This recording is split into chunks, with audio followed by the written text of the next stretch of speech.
right, hello and welcome to NN Driven. Today we're in St. Paul, down with in the neighborhood where my friend Chad here lives. He drives a Hardware 3 Model Y? Model 3. Model 3. Yep. So why don't you just quickly introduce yourself and tell us what FSD you're on and where you've driven it and kind of stuff like that. We're currently driving around Cuomo Park, a beautiful area of St. Paul. Yep. My name is Chad Martin. Like Don, I participate in the supercharger hunting. So I've been quite a few places in my Model 3. I've got probably 165,000 miles on it at this point. Driven it down to the Florida Keys, up into the Canadian Rockies and around the West. I'm currently, as Don mentioned, on a Hardware 3 with the latest version of full self-driving. Not sure exactly what version it is, but I recently just took this last weekend a trip to Indianapolis and back and used full self-driving for a great portion of that trip with, for the most part, I'd say 90% of that drive, it was stress-free and hands-off. So it's been pretty nice, actually. Yep, and we're running 13.2.9 here, the latest version on Hardware 4. And we're just gonna roam around the St. Paul, Minneapolis area and let Chad reflect on where it's the similar or difference, if he can even sort of detect any differences. Then we'll just sort of chat about FSD and life in Tesla as we go here, and we'll speed up, cut out, whatever, if things are interesting or not. Sure.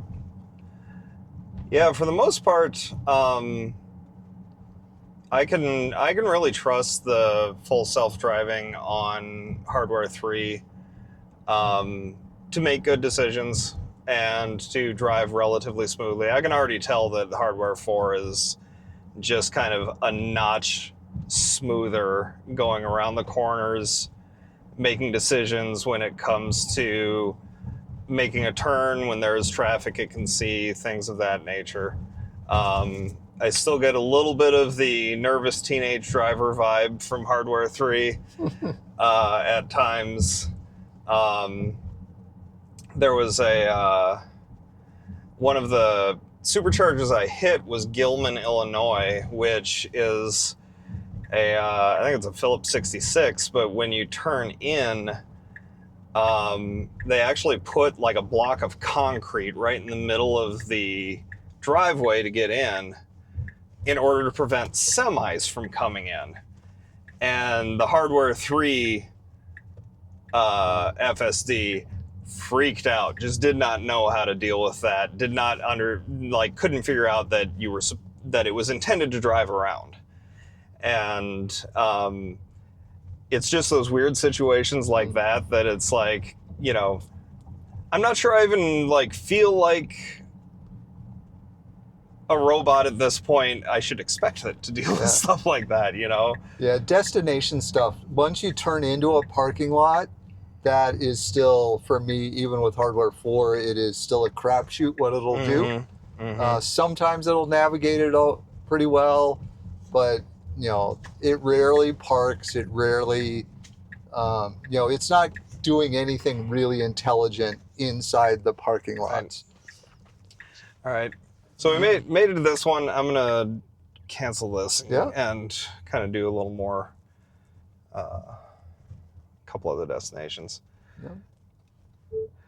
Navigate to Gabe's. It's just kind of slowly cruising through here. It'll just sort of keep going. Yeah, that's the one I wanted. Okay, now we're gonna pop down the other side of Cuomo Lake. Yep. And this is a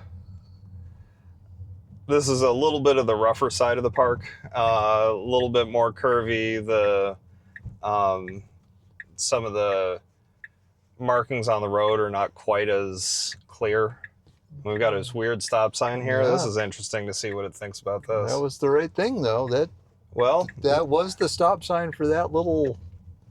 Yeah, it's interesting too because it could have went right out there, right? it noticed that was a one-way going the wrong direction, Oh. and so it decided to. So this was the correct move? This was the correct move because it would not be able to take a left if it would have continued there. Oh, nice. Yeah, nice and cautious there with that bolt that was encroaching us. Mm-hmm.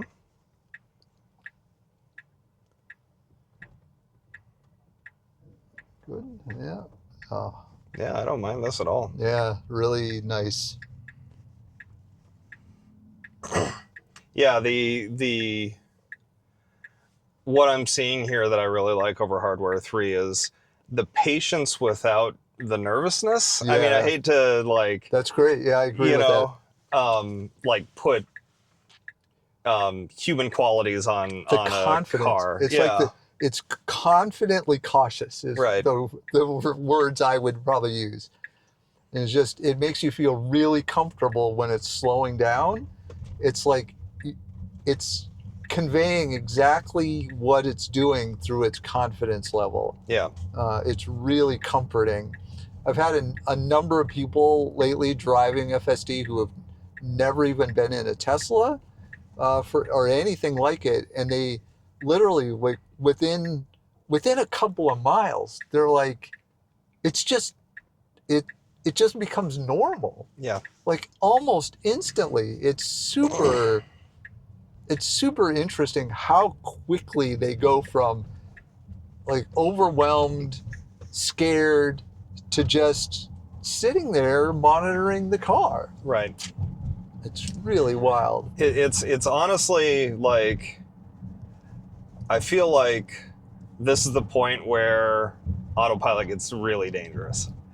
Whereas like Hardware 3 does enough mistakes that you kind of still stay on your guard. This is so good, but not perfect. At least I gotta assume. Yeah, It's not quite there. Oh yeah. And so it's really easy to just be like, oh, the car's got it. Yeah. You know? On a normal day, I might drive somewhere between 400 and 700 miles when I'm out hunting, and those are. You cannot get through a day like that without at least 2 or 3 safety critical disengagements. Right. Whether it's construction or whether it's a weird intersection where it just does the wrong thing. So I'm still waiting for that day where I can drive 600 miles in completely unknown territory and not have to do a safety critical disengagement. Right. Yeah, the one that really stuck out for me on this trip back from Indianapolis was there was a ungated railroad crossing that the lights started flashing, and it was weird because it was just like 2 engines that just crossed. Yeah. And so it was short and no gates, and my car really seemed like it was just like, well, no gates, no stop. It just started heading right to the thing. It's like, oh no. Yeah, gotta stop now. Yeah. That's exactly right. And it's super frustrating, I find. Like, one of the most common things that I have to disengage for is it not reacting yet well to emergency vehicles. Yes. I had a case, I think it was in Kentucky or maybe it was Indiana, and there were like ambulances and 3 or 4 police cars, and it was clear as day that they were using that rightmost lane.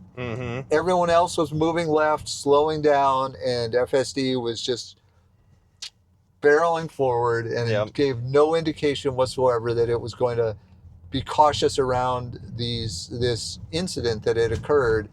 And so I had to disengage, and it's like, it's so weird because actually for normal cars on the side of the road, I don't know about version 12 that you're on, but version 13, for if there's a car on in the shoulder on the highway, FSD will now move over. Most of the time. Most of the time it'll move over. In my car, most of the time. I actually had one where a guy was on the side of the road and had his door open. Yeah. And the car was like, meh, like was not pulling. I'm like, he's got his door open.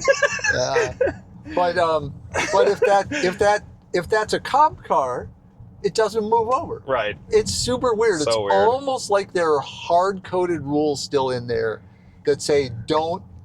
Oh, this is interesting. Yeah. That say. Oh, is it still pulling into Gabe's? Yeah. You can just break out if you want, or let it do whatever. Yeah, I'll let it do things. This is why we're here, right? Yeah. Okay. Yeah. It looks like you can get through there. Ooh, what's it gonna do here? Yeah, it can get through. It's tight though. Yeah. I will not let it. Yeah, it's good. It's going to be close. Have you had situations where it actually scrapes a little bit? No. Oh, okay. Look at that. It's Just got a pretty good sense of its size. Like how slow yet methodical, just like kind of a human would do, right? Just very cautious, and then it's just, I don't know where it's going to try to go here. Navigate to the Minneapolis Convention Center. Let's should take 94. So there's for those who don't live in the area, there's some real construction happening along here in 94 where they're redoing a lot of the bridges, and so there's the typical shifting of lanes to one side of the freeway or the other. And coming from the St. Paul direction, 2 or 3 lanes end up getting closed from the left side. And I wanted to give this a shot because this was one thing that HW3 had a problem with that I kind of don't blame it for. There's the idea in human psychology of object permanence. You know, seeing a thing and understanding that even when the thing is out of your sight, it still exists. I wish they could encode object permanence into autopilot, because you'll go past something that says, hey, the lane is closing. Even some arrows or things that FSD clearly responds to. But once it's out of its sight, if there's a big semi or something like that, it'll get distracted or forget about it and be like, well, this semi's going real slow. I'm going to jump into the left lane. Yeah, there's no evidence though right now that it's reading signs at all. Really? Yeah, my understanding is it does have permanence of about 3 to 5 seconds. Okay. That's kind of where its window is operating, but there's no evidence I see anywhere that it's actually reading signs. I've seen it react to big flashy arrows, I think. Yeah. I think when a lane is ending, it seems when it gets about to the point where it can see that, it will move over. Yeah, I agree with that. But that's different than reading a sign. Right. That's not reading text. Yeah. So I just want to reflect back there on that little exit that we just did. It was so smooth how it took that yield. Mm-hmm. Does version 12 is it also that kind of smooth now where it has a yield, and version 13 is just eerily human in how it just decides whether it can just smoothly move through that yield without slowing down. It's got the view. It knows that there's no cars coming. Is version 12 pretty good at that? It is. It's pretty good at that too. That didn't strike me as anything out of the ordinary, given what my recent experiences. But certainly with the older versions, that kind of corner would have been really awkward. Yeah. It had a curb that was jutting out, and the yield itself. All previous versions really kind of treated yields like a stop sign. Right. And sometimes it would go through, but usually it would come to a crawl. Even if it would keep moving, it comes down to just a couple of miles an hour. Here it just moved through just very smoothly. Yep. Yeah. And we're about to enter the highway again, and I think this is another area, at least with version 13, that has become so much better and so much more human. Now it accelerates almost from the moment it's on the on-ramp and gets right up to speed regardless of what it still thinks the speed limit is. It is just moving, and its ability to merge in is just super smooth and super elegant. And I don't even think about merging on anymore. I just know it's going to do a good job. I've seen it accelerate to get in a gap. I've seen it slow down to wait for a car. It knows like when it's got a long on ramp and when it doesn't. It's crazy. Yeah, again, just like just the confidence, right? Just bang, that's where I'm going. No hesitation, no jerkiness, just that's where I'm going. So we're just like, there we are. We're just And this is a little tricky too, because it's not a lane for that exit. And then here, this lane ends pretty quickly, and so it does take a little bit of making sure that there's room to get into the drive lanes. Yeah, it doesn't look like we have any slowdowns. It looks like we have a pretty much open run across there. You can see across here, it would show if there were any slowdowns here. Right. Which there aren't. What do you have the... 10 over. 10%? 10%? Okay. Yep, feel free to adjust that if you want. It's... Well, actually, I don't know. Autopilot? Okay, we're set on 15% on the dash. Do you want to change that? Let me at least just put it at standard. Okay. Just because then it'll more aggressively change lanes. Oh, was it on chill? It was on chill. Okay. And so even though it was going slower than it was set, it was kind of hanging out behind that guy. As soon as we're in standard, it was like, we're going. Yep. So my trip, I had it on 10% over because I'm sick of getting speeding tickets. Yeah, same. And on standard. And the thing that like, that trip would have been wonderful for me, and I was telling Don this off camera, except that it just does not want to stay at the set maximum speed. And so it was a long trip of, the speed limit 70 miles an hour, so 77 is 10% over. It had hit 77 and then start peeling back. 76, 75, 74. And then like when it hit 74, I'd tap the gas, get it back up to 77. Yeah, we call that speed decay. Yeah. Version 13.2.9 is not doing that at all. Okay. Yeah, it'll just hold, it'll hold that all day. That speed decay, and it was funny because it would seem to get the hint after about 10 or 15 minutes of playing the game. Then it would generally keep it within a mile or two of my setting. All right, we got our first construction signs here. Yep, so here's 2 left where... lanes closed. So both the lane to the next to us and the one we're in are going to end up getting merged in. All right, let's see. We do have a little bit of traffic. We'll see what happens when we get there. Yeah, and of course we're driving into the sun. But which I've had my car just nope out before. All right, well we are going to get kind of trapped here. Yep. Let's see what happens. So it sped up a little bit, but we're not on max. Okay, he moved over. We got another lane to go over here. And we got another guy that's kind of thinking about jumping in behind us here. Okay. Kind of waited to the last minute, but overall not too bad. Yeah. Still wishing that is a case where it should know more ahead of time. Yes. Right? Even if they can't see it, this is a case where the got an Amber Alert. Well, this is a case where the fleet should be able to learn almost within a day, right? Say, oh, you're going to lose both lanes here. Yep. I've also got a gentleman that is right behind us that would probably like us to be in the right lane. Yeah, well, we're going with traffic, so there's nowhere for him to go.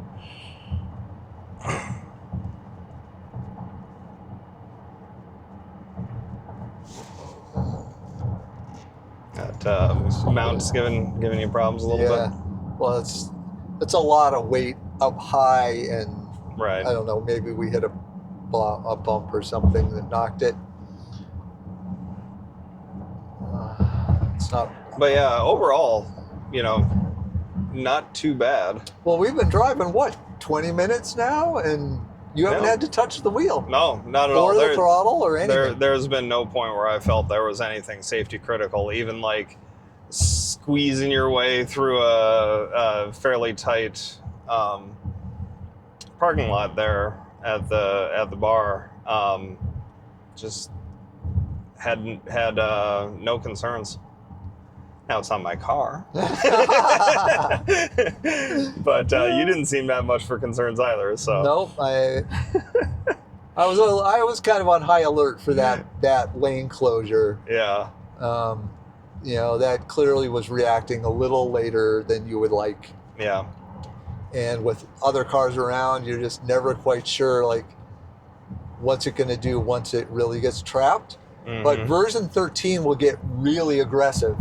I mean, it knows if it has room, and it'll just, like there, it was thinking, I'm going to jump over. Yeah, just like a human would. I saw it kind of like, right? And there you go, and there you go. So, so I know now that I know enough that it'll get really, really aggressive, and if it's running out of room, it will not hesitate to just squeeze right on it, just kind of like a human would do. I'm not sure I totally love that, because at that point you become kind of a jerk driver, right? But that is what humans do when they get in trouble. It's like you just got to get over. Yeah. So, and it does it, and of course, it knows its proximity way better than any human does. Yes. I mean, it knows it down to an inch or something. It's impressive. One of the things that when they started disabling other sensors that I'm hauling around in my car now, kind of just as extra weight. Yeah. I kind of got it as far as the radar goes, but like in particular the ultrasonic sensors, which are short range and really help with that awareness of like the immediate vicinity of the car.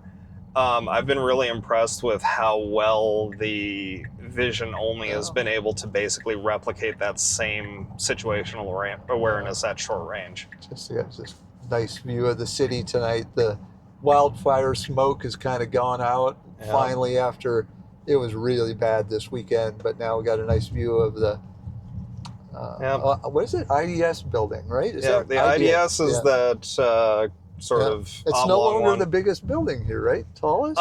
It is if you count the tower. As a matter of fact, the US Bank building is structurally a little higher, but they respectfully kept the antennae a little bit shorter. A few feet shorter, huh? To allow the IDS to continue to hold when I was growing up, that was like such a cool thing to do, to go up to the observation deck of the IDS tower. Oh, okay. Yeah.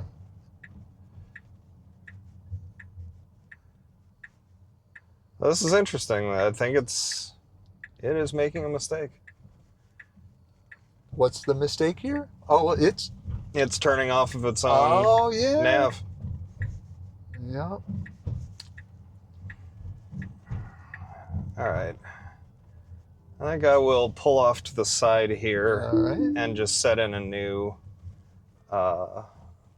that's just another good example of sort of the endpoint destination stuff, which is right now you still have to be really on top of it when you're arriving at your destination. Yeah. Okay, now we're just going to head back to Chad's house-ish.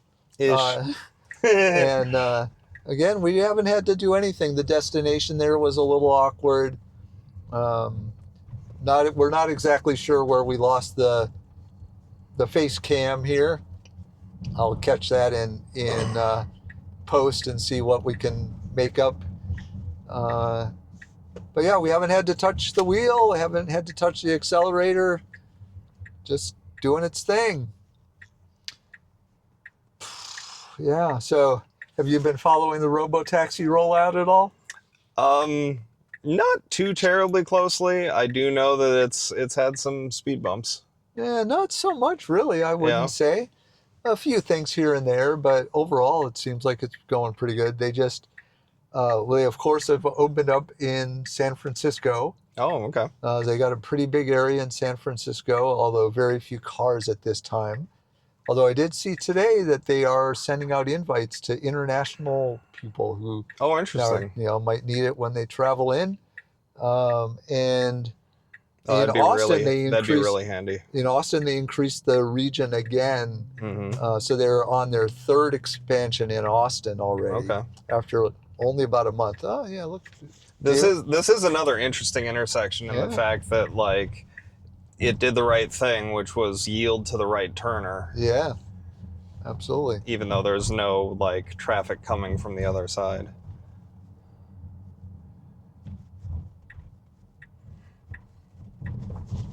And we got a 4Runner. Not clear what the 4Runner's doing here. He's just going to end up going. He's going to turn, and we're turning. And we've got we're making our Minneapolis is all about the bike lanes. There you go. But it realized that and got over. Yep. A little less smooth than human. Like a human who knows this area would have just turned right into the lane instead of going, "Oops, this is a bike lane." But that's pretty much what I would have done. Yeah, that's true. I don't know this area. And, I would not have assumed that there was a bike lane there. I have had on other streets in the area where, Energy Park Drive in St. Paul is pretty curvy and has some fairly wide left turn lanes. And I've had my Hardware 3 car come around a curve and initially think that the left turn lane was the actual traffic lane, and then realize it pretty quickly, signal and get out. Yeah, I've seen that. And I didn't feel a need to disengage on that. It was all pretty okay. The most annoying issue I have right now with this version is on unprotected left turns, it'll all too frequently turn into the oncoming lane. It'll miss where the actual lanes are, and it'll either turn into the left turn lane or sometimes just right on into the oncoming lane. That only happens when there's no other cars around. Right. When there are other cars, is good. When there are other cars, it seems to figure that out. But that was an interesting decision. It does get more aggressive. The longer it waits, the more aggressive it will become. Yeah. I'm not sure that. Is this the right thing? This is the right thing. Okay. Like, I'm not sure if it took a cue from how far to the left that particular person was. Yeah. And thought that maybe you could squeeze in, but I think I would have preferred it would have waited. I don't know. It felt good to me. Yeah. In that situation, if I were driving my own car, I would have continued to wait, is I think what it comes down to. Yeah, but it's totally subjective, right? Yeah. It wasn't dangerous. No, I don't think they had to slow down. I didn't get the sense we slowed anyone down. No. Yeah, so back into the construction here. I don't know if there's anything interesting up here. No, other than this one actually has the shifts.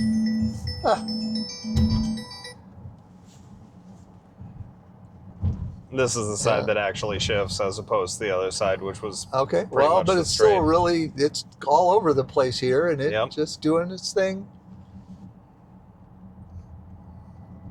Yeah, then we should have just a quick run down 94 here. Yep. Not too far.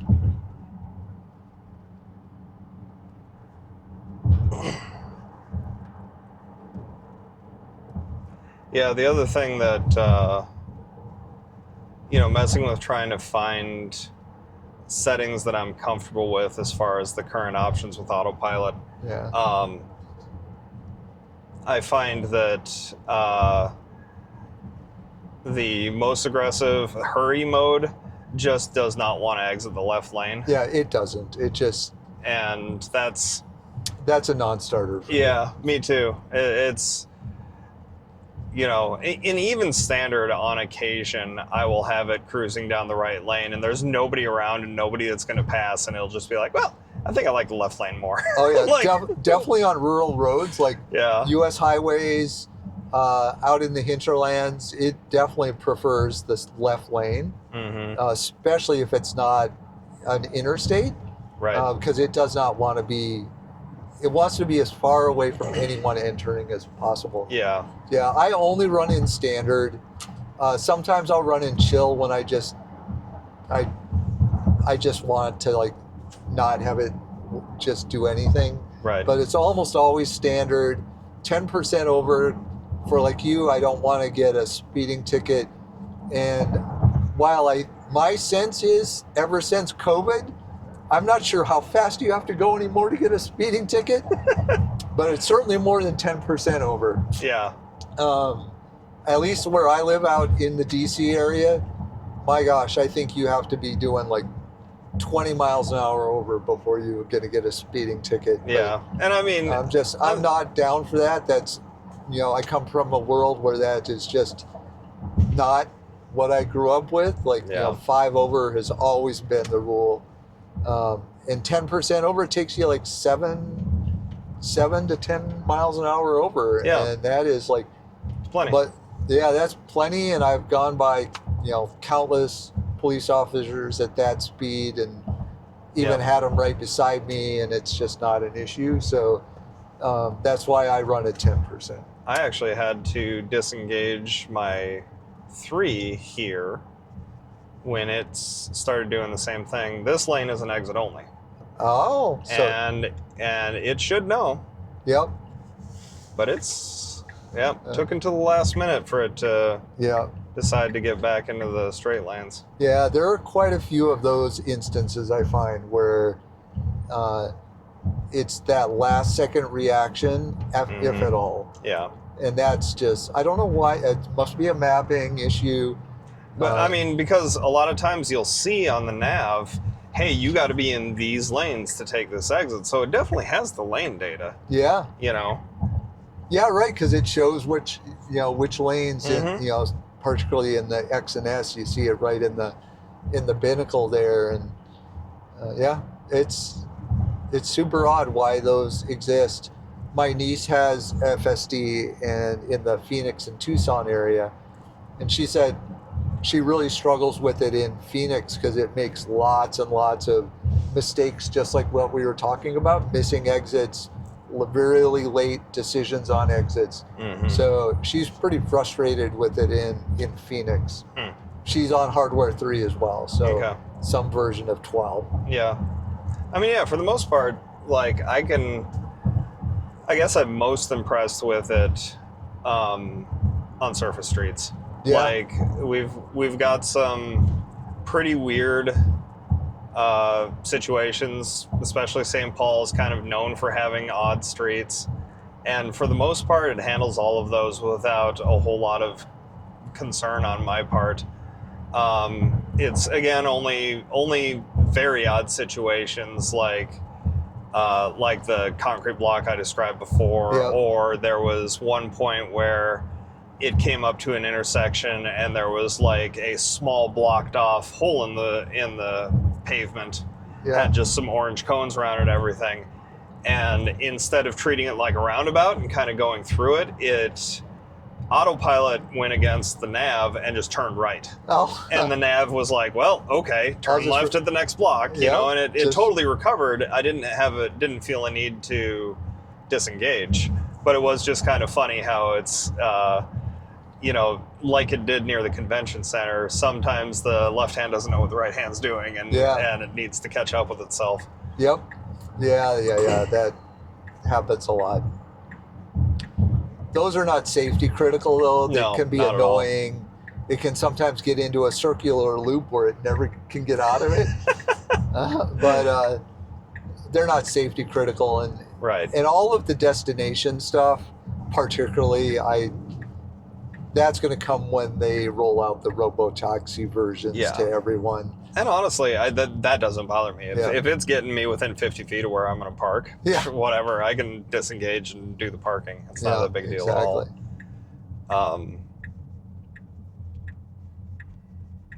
But for the most part,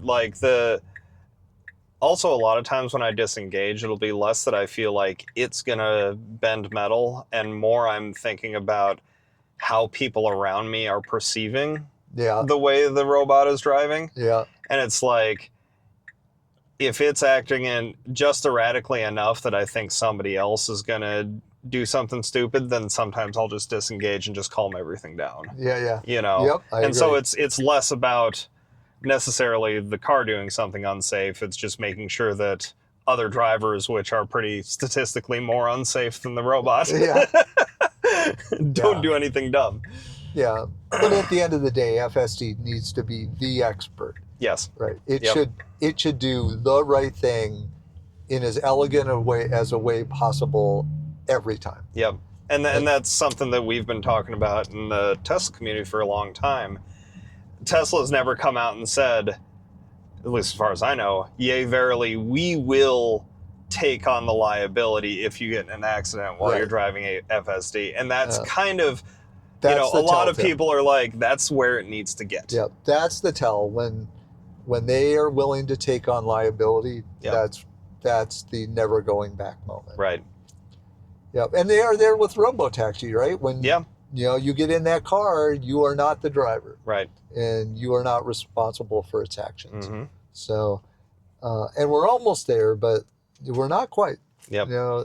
There's no way I could just send this car out to an address and expect it to get there. 99 out of 100 times it might get there.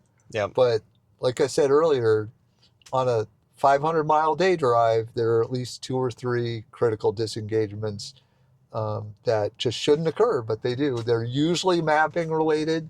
Mm-hmm. They're usually in that weird, I would call it 30-second to 2-minute window, like what's going to happen, not really being aware of what's going to happen 30 seconds or a minute later. One example for me is you're in rush hour traffic kind of conditions and you have to exit, but that exit is backed up for blocks and blocks and blocks. Yep. And it will just barrel forward. And then be like, oh no, I guess I need to cut in. Yeah. And those become dangerous actually at some point. But also I like having a computer background. I understand that's a difficult problem to solve. Yeah. How is it? And a lot of humans don't do it very well either.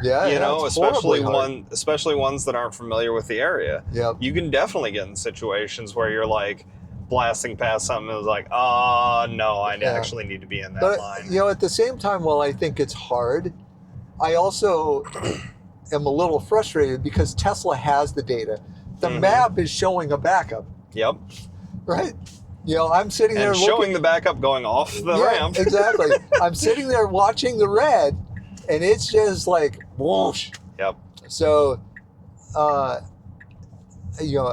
it'll get there, right? They're always working on the things that are the most consequential that they have to deal with. Mm-hmm. And it's every day I drive down the road in awe at the things that used to seem like they'll never be able to do, and now it just does it like nothing. Yeah.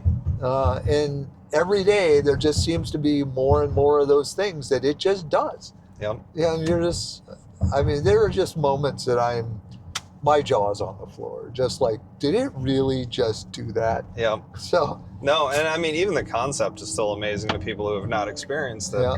Yeah. I had a conversation with a lady at the front desk at the hotel we were at in Indianapolis, and I told her, my car drove me the vast majority of the way here from Minneapolis, and she's like, they can actually do that? It's like, do it all the time. Yeah. Well, thanks for coming out with me, Chad. It was good to see you. Yeah, this was really impressive. Always nice to see you when I'm in town. Yeah. Thanks for taking the time.